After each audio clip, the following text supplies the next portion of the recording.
Inspiração, motivação, atitude, realização. Bora fazer acontecer? Bora fazer acontecer. Com Zepa. Olá, sejam bem-vindos a mais um podcast Bora Fazer Acontecer. Esse bate-papo semanal sobre inspiração, sobre atitude, principalmente sobre realização. Você sabe que toda semana eu trago algum convidado aqui que sabe fazer acontecer. Alguém que tem ideias, como todos nós temos, mas que não fica só nas ideias, que não fica só no sonho. Foi lá, botou a mão na massa, se jogou de corpo e alma, planejou e realizou. Porque realização é falar uau.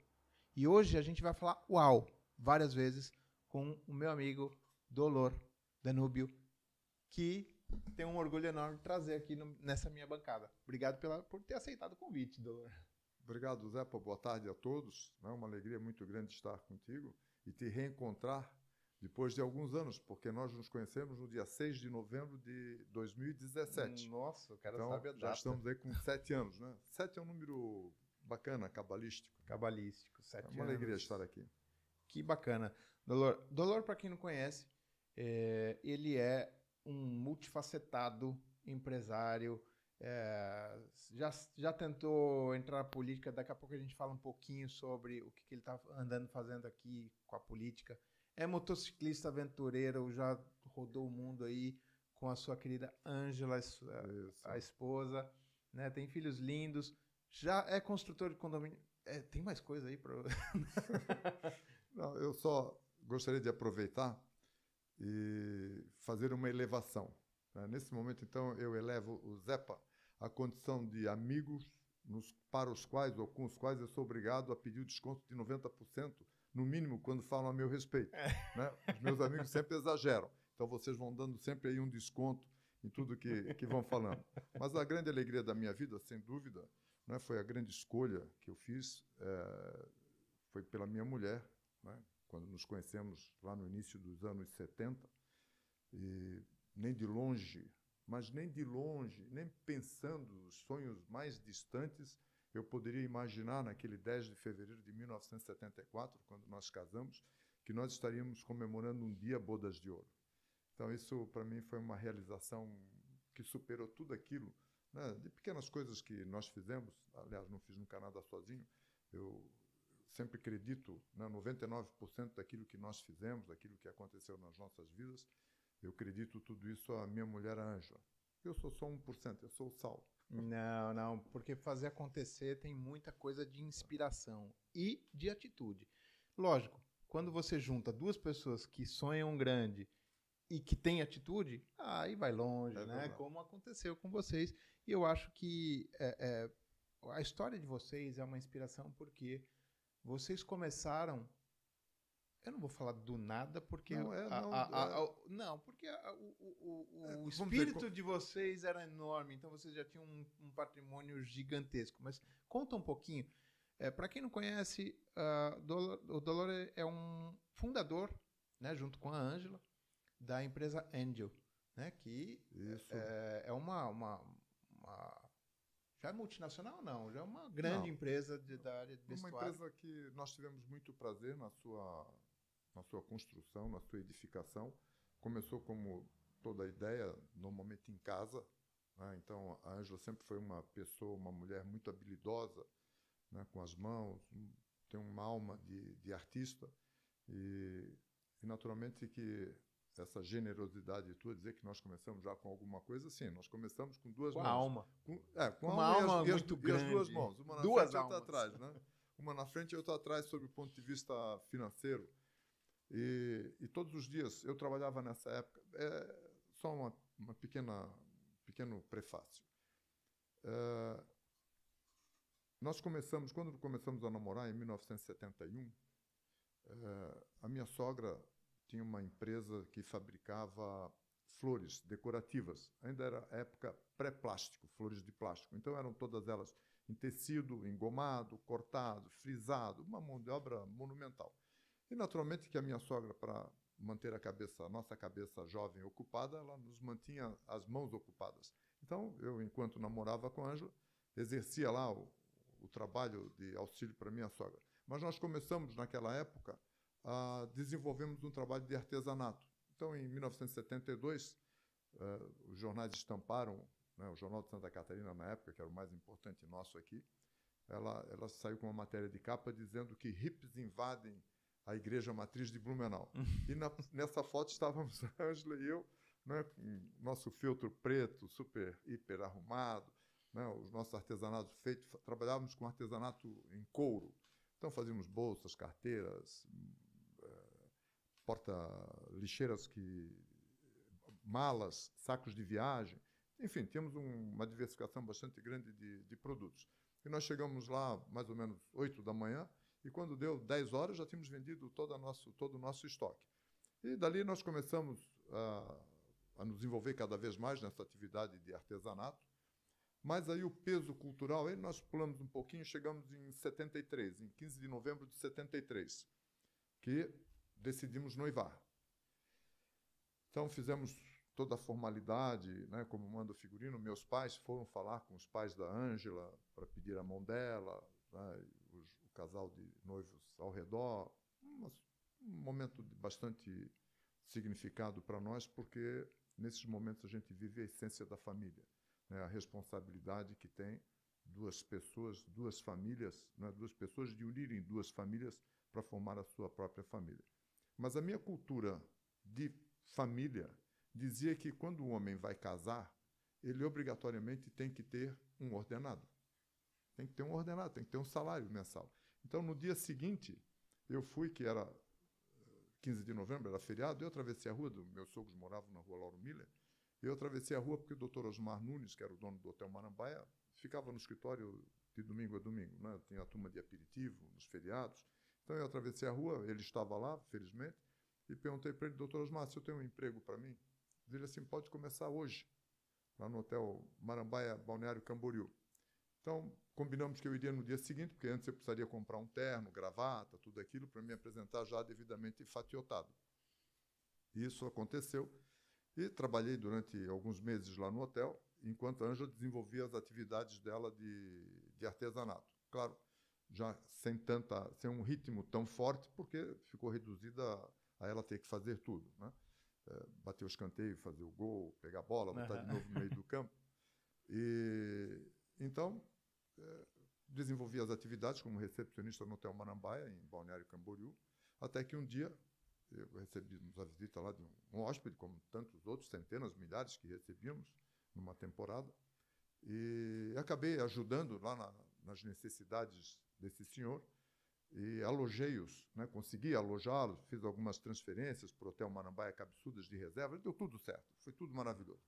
Esse cidadão, passado algumas semanas, ele voltou, através do seu motorista, me convidando para jantar, convidando a Ângela e a mim, para irmos jantar com ele no Plaza Itapema, porque eu já tinha voltado para São Paulo, tinha daí retornado para Itapema. Então, convite feito, convite aceito, nós fomos jantar com esse senhor, que chamava-se Ubirajara Keutenedian, era dono do Hotel Danúbio, coincidentemente o mesmo sobrenome, o nome composto que eu tenho, Dolor Danúbio. E me convidou para ser o subgerente do hotel dele em São Paulo. Então, eu não conhecia São Paulo, nunca tinha andado de avião, nunca tinha casado, então foi tudo da primeira vez, né? Então, casamos no dia 10 de fevereiro, ele muito gentilmente, diante da minha dúvida de me mudar para São Paulo, um garoto de Itajaí, né, com 19 anos, ele disse: então, assim, ó, para que tu possas conhecer, vocês possam conhecer o hotel, ter uma ideia do que é São Paulo, eu vou convidá-los para a lua de mel. Então, vocês são meus convidados para a lua de mel. Então, nós fomos em lua de mel, pegamos ali o Avro em Navegantes, ainda eram os aviões Avro da Varig, e fomos para São Paulo, ficamos lá alguns dias, e na saída me despedi do doutor Ubirajara e disse: olha, se o seu convite estiver de pé ainda, em pé eu aceito, está fechado, quanto tempo tu precisa? Digo: é só voltar, pegar a nossa mala definitiva e voltar. Isso aconteceu naquela mesma semana. E ali trabalhei nessa parte de hotelaria durante 10 anos e finalizei essa minha vida de trabalhador na área de hotelaria no Laguna Tourist, em Laguna. né? Foi o primeiro hotel 5 estrelas daqui de Santa Catarina, quando a Embratur começou com as classificações para a hotelaria. E eu tive o privilégio de fazer essa festa. Eu quero fazer uma curiosidade aqui, que é totalmente curiosidade, mas você vê como o universo liga as pessoas, né? Conspira. Eu sou de São Paulo. Você trabalhou no hotel em São Paulo. Você trabalhou no Marambaia. Eu moro hoje em Balneário Camboriú. E eu tenho casa em Laguna, na frente do Turist, inclusive. Olha só. Os três lugares que você... O mundo conspira positivamente para as almas que são boas, não é? Para as almas que são desarmadas de quaisquer ressentimentos, não é? Que esse eu acho que é um grande problema da humanidade, serem ressentidas, né? As pessoas acabam fechando as suas possibilidades de que uma estrela faça um plim em cima da sua cabeça. Qual foi o start para você passar para o empreendedorismo? Como é que aconteceu de ser criada a Angel? A beleza das minhas filhas, dos meus filhos. Porque quando eu chegava em casa e olhava as crianças já prontas para dormir, eu comentava sistematicamente com a Angel. Pô, mas as nossas crianças, claro que elas já são bonitas, mas ainda vestidinhas daquele jeito para dormir, com pijaminha, as meninas com tiara, o chinelinho com a mesma padronagem da camisolinha ou do pijaminha, o filho também a mesma coisa. Isso é um negócio que tem que vender, não é possível. Então, a partir daquilo ali, nós começamos a pensar em industrializar. E assim que nós fizemos. Então, começamos a engrenar, vi que deu certo, e chega-se à conclusão de que mais vale ser cabeça de formiga do que rabo de elefante. Então, decidimos um dia, vamos parar com a parte de trabalho como empregado e vamos tocar o nosso negócio. E assim fizemos, e naturalmente que, por uma questão, nós estamos falando de 45 anos passados, né? Então, era uma outra situação, né? O polo têxtil era Blumenau, né? A parte sul de Santa Catarina não tinha absolutamente nada a ver com a parte têxtil. Então, por uma questão de logística, era melhor que nós nos mudássemos para Itajaí. Foi o que acabamos fazendo em 1984, dia 10 de fevereiro de 84. Exatamente 10 anos depois que havíamos deixado Itajaí, estávamos completando a nossa primeira dezena de anos de casamento. E ali começamos, né? Ganhei essa casa da minha mãe, que é a casa onde eu nasci, e ali começamos na sala a desenvolvermos, a fazermos em maior quantidade, ia para Blumenau fazer o abastecimento de malhas, tinham empresas que vendiam equipamentos para a confecção, e ali nós começamos a desenvolver e as coisas foram crescendo, até que chegamos em 2020, né, dia 6 de fevereiro de 2020, nós começamos uma negociação em final de 2019 com o grupo Facchini de Pomerode, e nós acabamos vendendo a nossa empresa no dia 6 de janeiro de 2020, né, poucas semanas antes da famigerada Covid. Né? Então, deu tudo certo, né, e nos dedicamos, já vinha me dedicando paralelamente a algumas atividades imobiliárias. Que ele é inspirador, o condomínio que ele criou ali em Itajaí, né? Ficou bem bacana. Riverside, um baita no lugar. Foi quando a gente se conheceu, né? Eu estava buscando um terreno para construir na região e eu acabei conhecendo o condomínio, que é um sonho de lugar, um paraíso. Pra gente acabou ficando um pouco distante, por cargas d'água ainda. Eu não moro lá. Né? Importante colocar o ainda. Ainda, que venha, né? E quando a gente roga uma praga, ela pega, né? Quero te ver morando lá ainda. Não é, então? E foi muito agradável, porque ver como a vida passa, né? Só relembrando assim, isso aconteceu dia 6 de novembro de 2017. Então lá vai completar agora, dia 6 de novembro, 7 anos que tu estivesse lá com a Shirley, com a Ana Clara e com a cadelinha, a Sara. Sara, né? Tadinha, então, já se foi. Né, foi um encontro bastante bacana. Mas tenho fotos de lá que me trazem uma lembrança muito boa. Isso, não, vamos voltar, vamos para lá, o terreno lá tá barato. Apesar de que não tem mais, só agora... Não tem, felizmente. Por isso tá barato, né? Tá barato, tá muito barato. Mas ficou um lugar muito bonito, muito agradável. Eu moro lá com as minhas filhas, né? Nós moramos lá com as nossas filhas. Então ficou um lugar muito agradável, é um condomínio muito bacana. Diferente, realmente é diferente. E foi um desafio, Zepa, porque foi uma nova fronteira urbana que nós abrimos em Itajaí. Porque o itajaiense, o peixeiro, ele ainda hoje não conhece o interior da nossa cidade, né? São poucos, se nós formos olhar o grande número de habitantes, de peixeiros da nossa cidade, aqueles que conhecem o nosso interior, é um número bastante reduzido. E quando nós começamos aquilo lá em 2012, 2013, foi um desafio abrir uma nova fronteira urbana para a cidade de Itajaí. E hoje tem vários condomínios já instalados, em instalação, e o bairro deu uma alavancada espetacular. Muito bom. E agora me diz uma coisa, o que você está se metendo aí na área da política? Eu sei que você está envolvido com alguns vereadores, não quero falar aqui de política, mas quero falar de empreendedorismo, de fazer acontecer. E eu acho que o estar na política, né, se envolver com questões de cunho público, é uma forma de empreender também, é uma forma de realizar coisas. É um desafio. E como é que você está? Você está ajudando candidatos? Como é que funciona?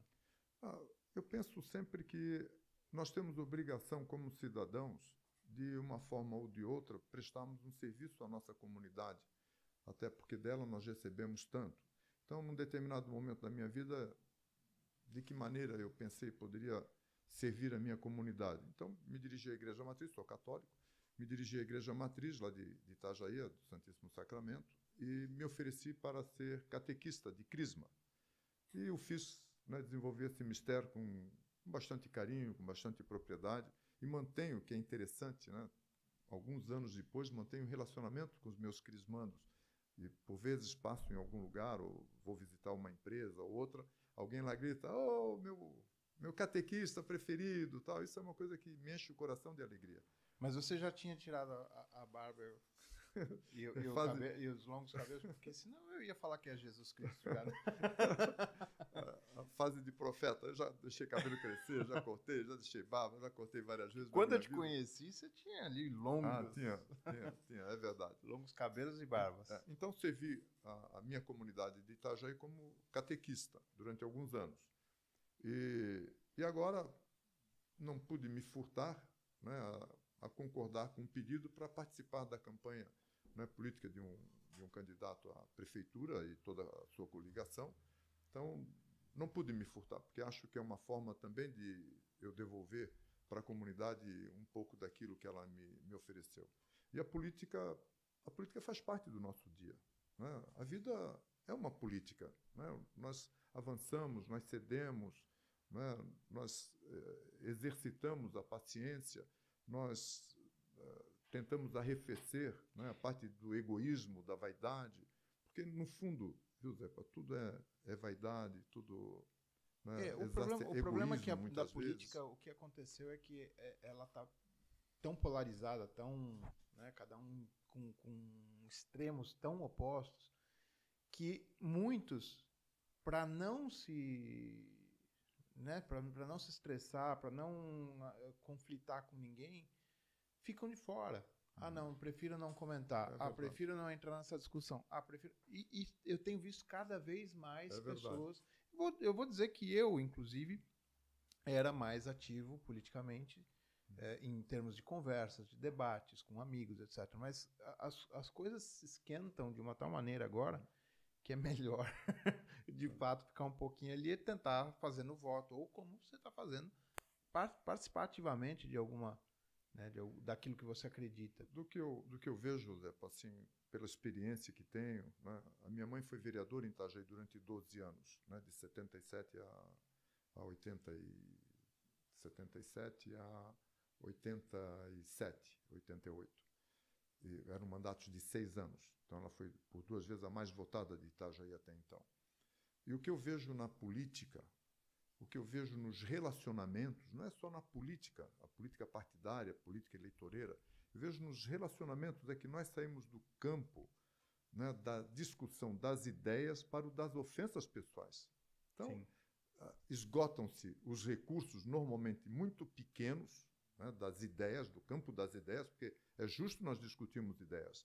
Agora, é completamente injusto, indelicado, nós discutimos pessoas. Então, na hora que nós não concordamos aqui que esse copo é preto, já começamos a nos desacatar, porque um acha que tem que ser amarelo, o outro tem que ser preto. Então, isso aquela história do se eu fizer número 6 aqui, para você é 9, né?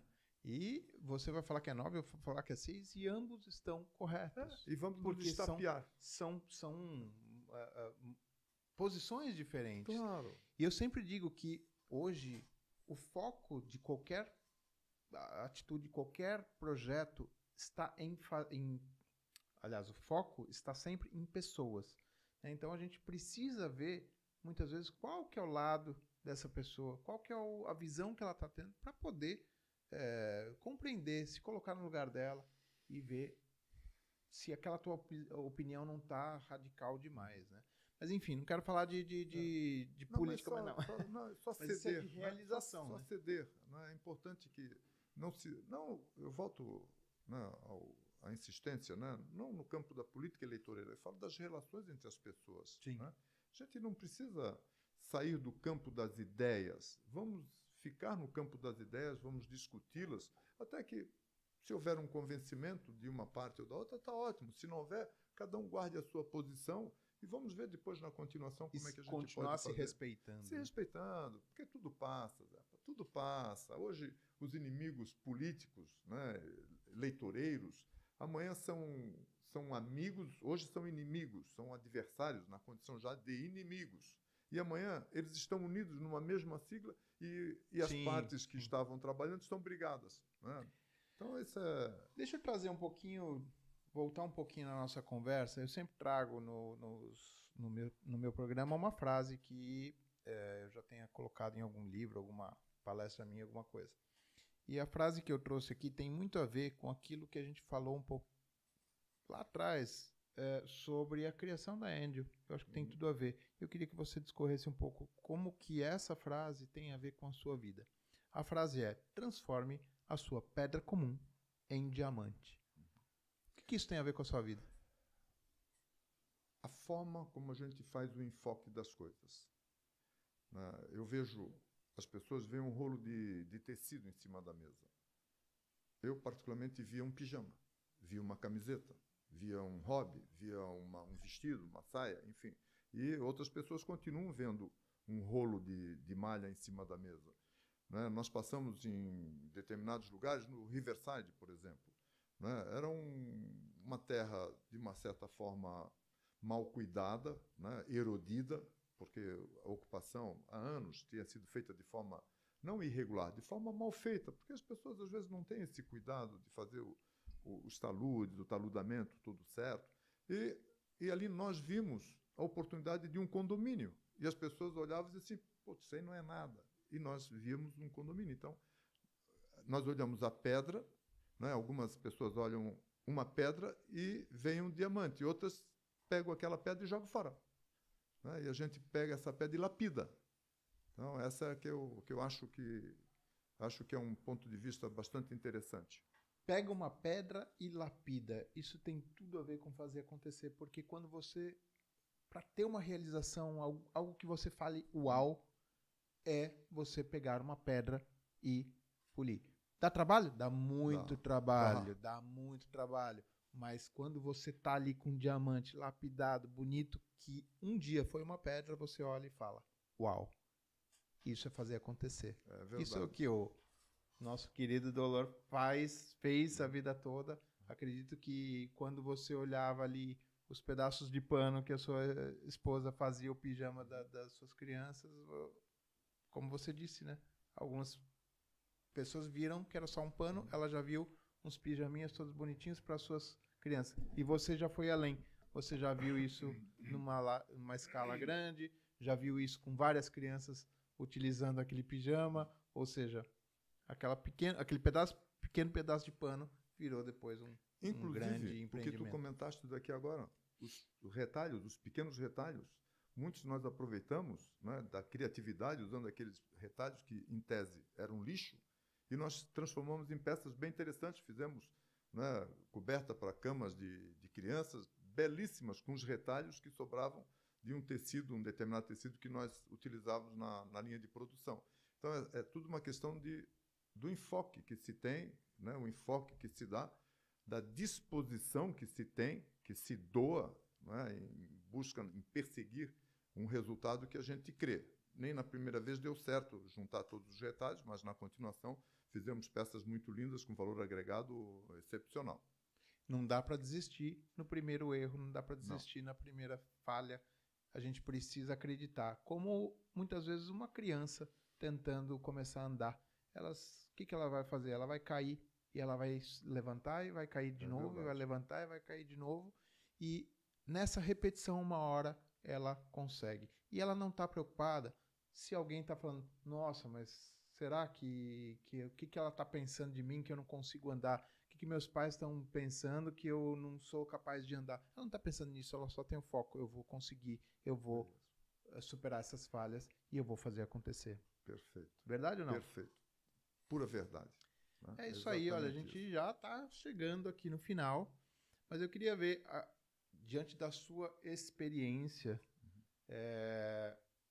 que dica que você tem para as pessoas que estão com sonhos ali guardados e ficam só sonhando, né? Ela precisa ter a atitude para dar o próximo passo, mas quais são o que fez você, como, né, ter essa visão de uma pedra bruta virar um diamante?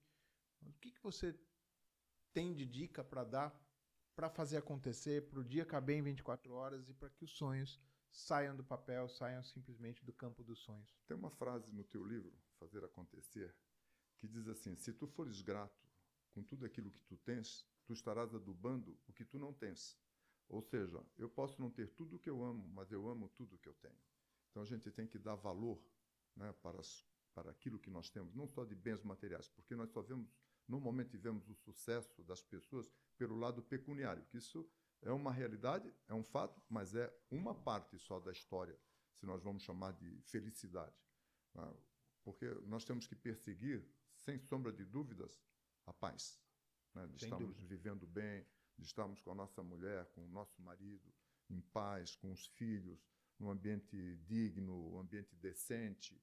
Então, isso tudo faz parte, né? São partes que se juntam para nós formarmos, completarmos o quebra-cabeça da felicidade, que nós sabemos que, com tudo certo, ela ainda é efêmera.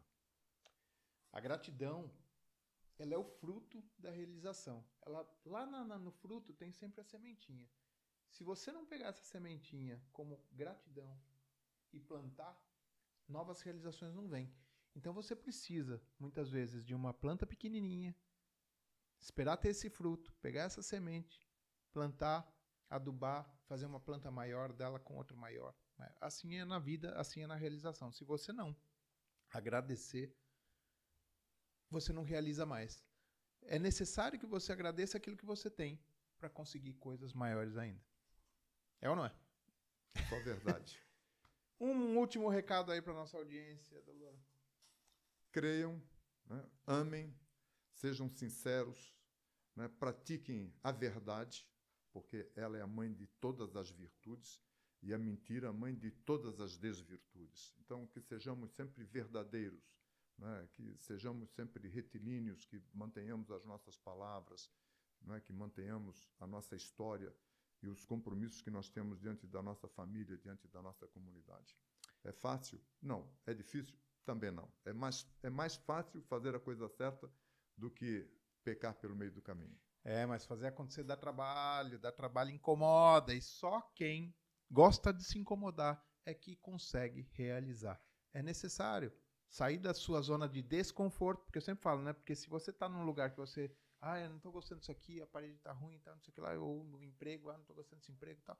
Você está desconfortável, então você está numa zona de desconforto. Sai dessa zona de desconforto, se incomoda, se desconforte mais ainda, e aí sim você vai realizar e poder falar: uau, eu fiz acontecer. Essa realização é minha, está na minha prateleira das minhas conquistas. Só assim, se incomodando, dando trabalho para conseguir realizar as coisas e ter as coisas e conquistar as coisas.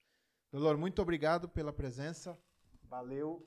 Sua história é inspiradora. E por isso que eu te trouxe aqui, porque você é um cara que sabe fazer acontecer. Obrigado. É isso aí, gente. Ficamos aqui com mais um episódio do Bora Fazer Acontecer, esse bate-papo semanal sobre inspiração, sobre atitude, sobre realização, sobre fazer acontecer com impacto na vida das pessoas, na sua e na vida das pessoas que estão à sua volta, seja a sua família, seja o seu bairro, sua cidade, o mundo. É necessário, como eu sempre falo, né? Não dá pra gente ficar esperando acontecer, a gente precisa fazer. Mas não é só fazer, precisa fazer acontecer. E melhor ainda se você fizer com impacto. Bora fazer acontecer? Porque quem fica parado é poste. Beijo do Zepa. Valeu!